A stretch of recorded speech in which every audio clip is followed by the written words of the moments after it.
ગુજરાત. ના ના, ગુજરાત માત્ર ખમણ ઢોકળા અને ગરબા માટે જ જાણીતું નથી, પરંતુ એના ભવ્ય અને અવિશ્વસનીય સાંસ્કૃતિક વારસા માટે પણ જાણીતું છે.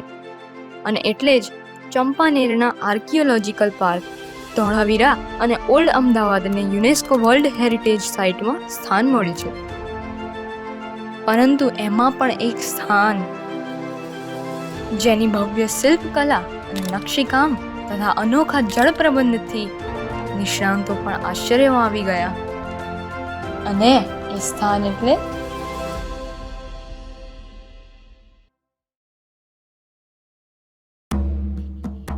માનવ જાતિનો સૌથી જૂનો ગ્રંથ ઋગ્વેદ, જેમાં નદી સરસ્વતીને સ્થાન મળ્યું છે, જેને દેવી તરીકે જાણવામાં આવતી હતી, જે લોકોના જીવનનું પાલન પોષણ કરતી હતી. એ પૌરાણિક નદી આધુનિક ગુજરાતમાં માત્ર રહી ગઈ છે એક સૂકી જમીન.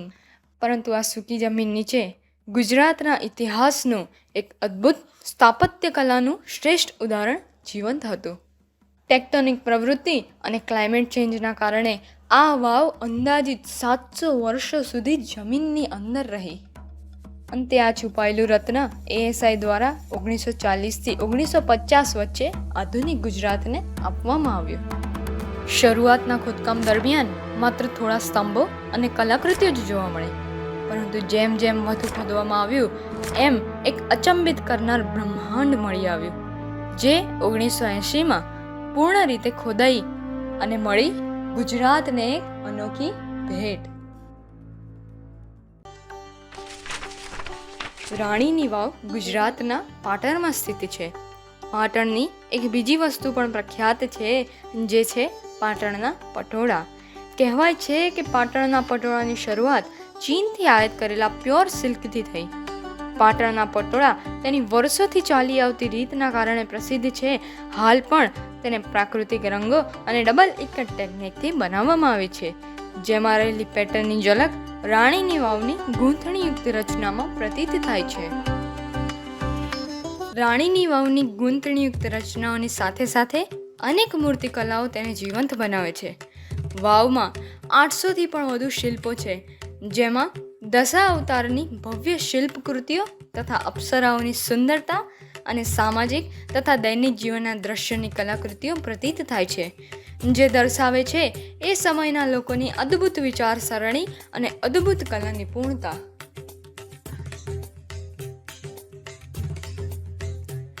64 મીટર લાંબી અને 20 મીટર પહોળી તથા 27 મીટર ઊંડી આ વાવ 7 સ્તરોમાં વિભાજિત કરવામાં આવી હતી, જેમાં ચોથું સ્તર સૌથી ઊંડું ગણવામાં આવે છે અને 7મું સ્તર એ વાવનો સૌથી ઊંડો ભાગ છે, જ્યાં અગાઉ સરસ્વતી તથા વરસાદનું પાણી સંગ્રહ કરવામાં આવતું.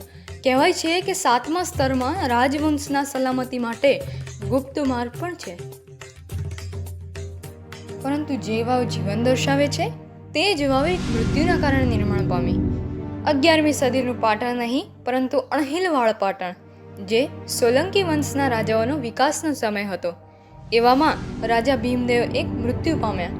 તમે ઘણા બધા સ્મારકો જોયા હશે જે રાજાએ રાણીની યાદમાં બનાવ્યું, પરંતુ આ એક જ સ્મારક એવું છે કે જે રાણી ઉદયમતીએ તેમના પતિની યાદમાં બનાવ્યું. આ વાવની રચના એ રીતે કરવામાં આવી છે કે જેનાથી પાણીનું બાષ્પીકરણ ઓછું થાય. તેને મારું ગુર્જર સ્ટાઇલમાં બનાવવામાં આવી છે, જેમાં માત્ર પથ્થર અને લાકડીનો જ ઉપયોગ થયો છે. એક રસપ્રદ વાત કહું, આ વાવનું બાંધકામ એવું છે કે જો એને ઉલટું કરવામાં આવે તો તે એક મંદિરની જેમ વર્તે છે.